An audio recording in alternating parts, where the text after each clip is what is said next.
déterminera la position du groupe parlementaire ANC-ADI par rapport au vote de la loi de finances rectificative. La première raison, c'est que nous constatons la baisse des recettes douanières, alors que lors du vote du budget en décembre 2013, le gouvernement avait assuré être en mesure de faire encourager le taux de la contribution des douanes aux recettes de l'État, lesquelles avaient d'ailleurs été augmentées à plus de 40%. Le constat de l'échec est patent. Deuxième raison, le projet de loi rectificative, pour régler le problème lié à la baisse des recettes, propose l'augmentation de l'emprunt obligataire pour compenser le déficit. Or, nous savons tous que l'augmentation de l'emprunt obligataire entraîne irrémédiablement l'augmentation de la dette de l'État. 3. La baisse des recettes extraordinaires, dont projet à but budgétaire justifié par le gouvernement par la non-signature d'un nouveau programme avec le FMI, alors que nous sommes persuadés que c'est la non-sincérité des comptes de l'État qui justifie, à notre sens, les difficultés que notre pays a à signer justement avec le FMI ce nouveau programme. 4.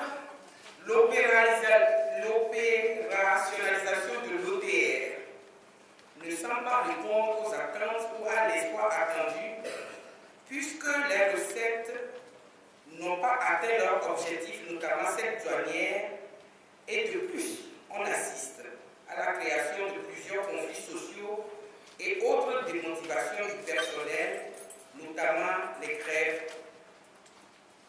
Bien évidemment, il faut souligner aussi que, mis dans les mêmes conditions, sur l'opérationnalisation de l'OTR, le commissariat des impôts a augmenté ce qui avait été prévu pour sa contribution, alors que le service des douanes ne le fait pas.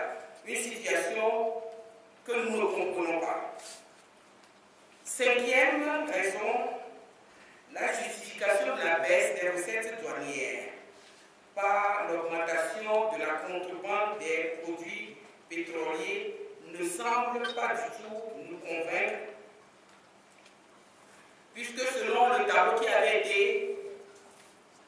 donné dans le rapport présenté par la Commission des finances, il est constant que les recettes douanières ont connu de 2003 à 2013 une augmentation constante, alors qu'il est avéré que la contrebande existait en ce moment-là déjà, et que en plus l'opération entonnoir n'a jamais été aussi intempestive que cette année 2014.